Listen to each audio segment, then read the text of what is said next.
Cleansing Fire. Welcome to my review of one of the best fast-paced RTS games, Command & Conquer 3 Tiberium Wars and its expansion, Kane's Wrath. So when you're ready, grab your cup of tea, sit back, relax and enjoy. Command & Conquer 3 Tiberium Wars was released over 10 years ago in 2007, and its expansion followed it up almost exactly a year later. I've since then clocked at least 300 hours in this game, and that's why I decided to finally review it.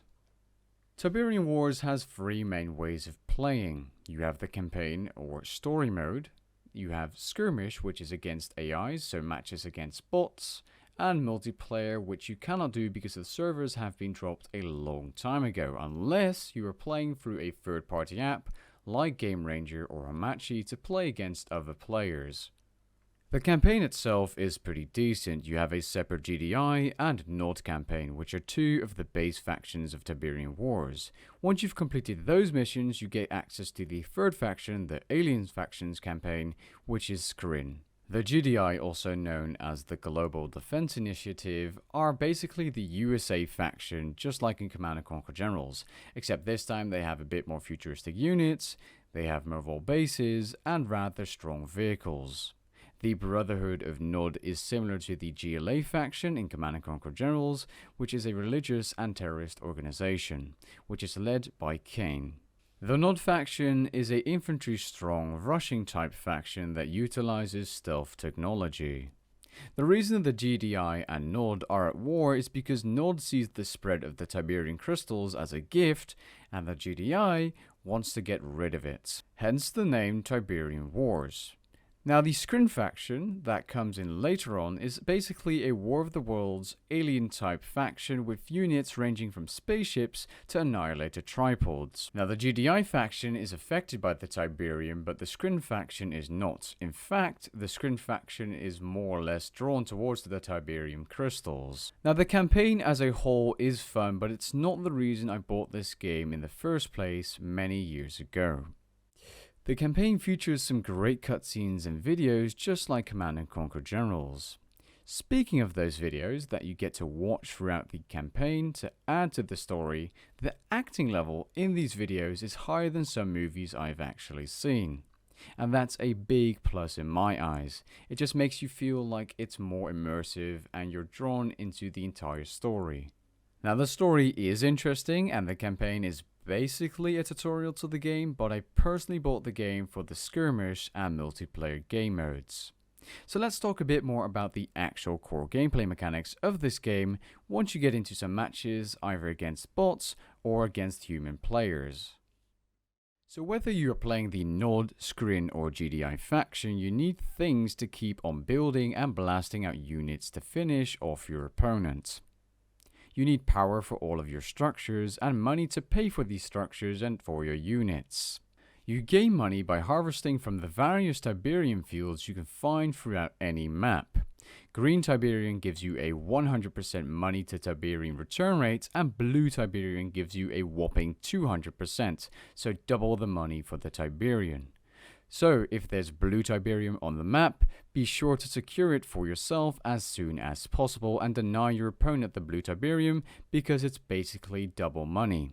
There are actually some other ways of gaining money in this game, like the Tiberium spikes, which you can find in any map and capture using a engineer type unit. But your main source of money will be coming from those Tiberium crystals. You gain power by building power plants in any of the factions, and that's basically all there is to this game. Now, there are a variety of different units per faction, and each has their own strengths and weaknesses. Depending on which faction you play, you also have different upgrades for units and buildings. And you also get access to various support powers found on the left side of your screen in a game or match. You also get access to an additional 6 sub-factions, new units, and on top of that extra missions if you have the Kane's Wrath expansion. And because you should be buying the entire Command & Conquer package for around €6 anyways, which gives you every Command & Conquer game and expansions, you will have it anyways. The sub-factions that are added with this expansion are extremely fun, although not that much different compared to their base counterparts. Some have a few different powers or upgrades compared to their base faction, and some have some extra units, or different units. The sub-factions for GDI are the Steel Talons and Zocom. The Steel Talons have some new units that replace the tanks like Metal Walkers, and they seem to specialize in vehicle combat. Zocom specializes in high-tech infantry and air power. The sub-factions for Nod are the Black Hand and the Marked of Cain. The Black Hand is by far my favorite faction because it specializes in more powerful infantry and fire damage. You get access to a upgraded blue purifying flame which does more damage and is extremely powerful against buildings and infantry. Using the Black Hand sub-faction, you also get access to the Purifier unit. Speaking of that Purifier unit, this is by far the strongest single unit in the game, being basically an avatar from the base Nod faction with a Flame Tank's flamethrower attached to it, all for the price of $3,000 in the game. The Purifier is this strong because it's good against vehicles, has a large health pool, it's good against infantry, and it can burn down buildings in just a few seconds if turned to aggressive and just walked through the enemy base. Its only weakness is air attacks, but this can easily be countered using a mass of rocket infantry units to shoot down any aircraft trying to attack your fleet or just a little group of purifiers. The Marked of Cain sub-faction isn't that different to the Nod main faction, but they do have very strong robotic infantry and increased firepower for air and ground units. The Skrin sub-faction are probably the most interesting, which are Traveler 59 and Reaper 17. Traveler 59 focuses on speed, teleportation, and mind control, so it's a faction with a lot of potential if you like to play very tactical. Reaper 17, however, focuses on raw power for their vehicle and ground units. The only downside to Reaper 17 is that they do not have access to the very powerful spaceship air units that both Skrin and Traveler 59 possess. Each faction's units at the core are very similar to each other in terms of gameplay. However, they all look very original and just look fantastic overall. The audio or the quotes the units have are very fitting to actual gameplay and in my eyes are something iconic at this point about Command & Conquer games. They usually have very good quotes. I said they were fitting, but they can be hilarious at times as well, and EA did a great job at making the audio for this game in general. Not just the quotes, but also the soundtrack. Now, I previously mentioned to play multiplayer you have to play through Hamachi or through some other third-party app like Game Ranger to find the very few public games that are still open and up. Or you could just play versus your family on your home network if they happen to have the game as well. But most of the time, if you want to get better in general at this game, after the campaign that is, you'll have to play versus bots, aka AI. Now the pro players that do PvP tournaments and stuff, which you can find on YouTube, which are very interesting to watch, call them easy, but I assure you that some of these bots are definitely a challenge. Easy bots are pretty much beatable by any player, and so are medium bots if you have at least completed 1 or 2 campaign missions or understand the basics of a RTS game.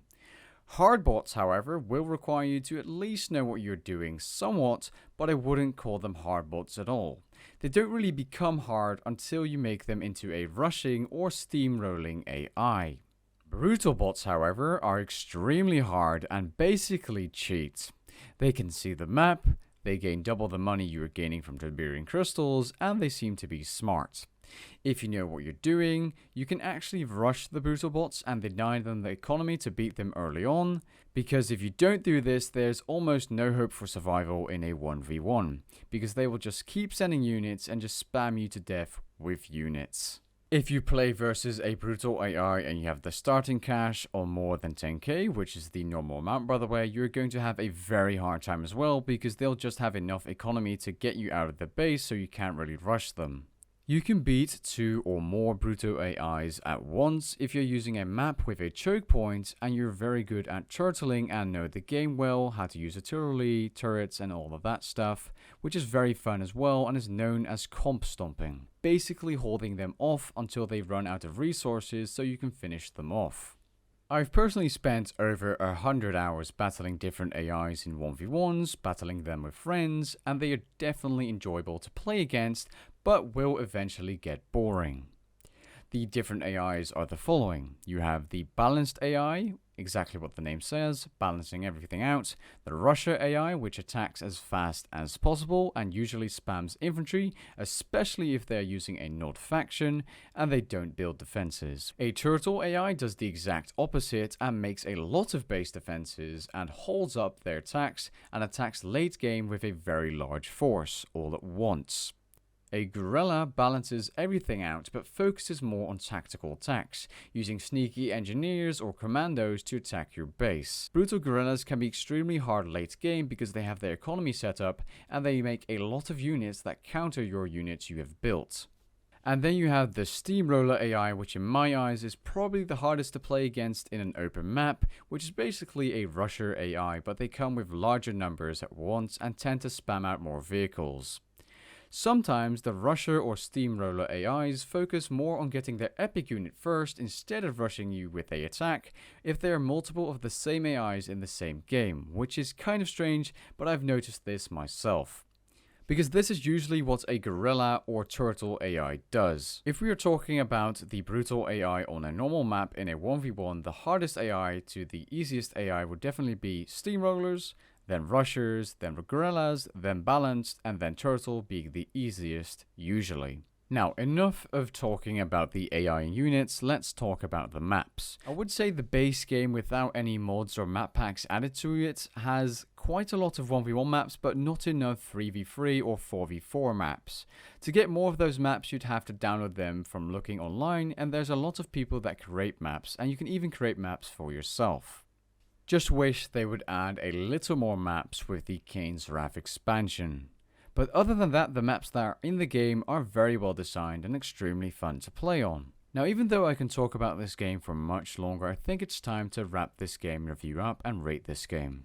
This game is excellent value because you can put a lot of hours in this game and you can actually pick up the entire Command & Conquer collection, so General, 0 Hour, Red Alert, for less than $10 on key selling sites or even on Origin. Or just buy it on sale separately on Steam if you want to for a very cheap price anyway. For the time this game was released in, the visuals are great but nothing insane. The fun factor of this game is really high, especially if you are into RTS games, aka real-time strategy games. The story and soundtrack are very fitting for a game like this and get you pumped while playing. The replayability of RTS games is usually high, and the same can be said for CNC 3. However, you are destined to get bored at some point playing against either AI or players. And with that being said, I hope you guys found this review interesting. If you did, leave a like down below and maybe even consider subscribing. And if you've never tried this game before, give it a shot. And I'll catch you guys later. Peace.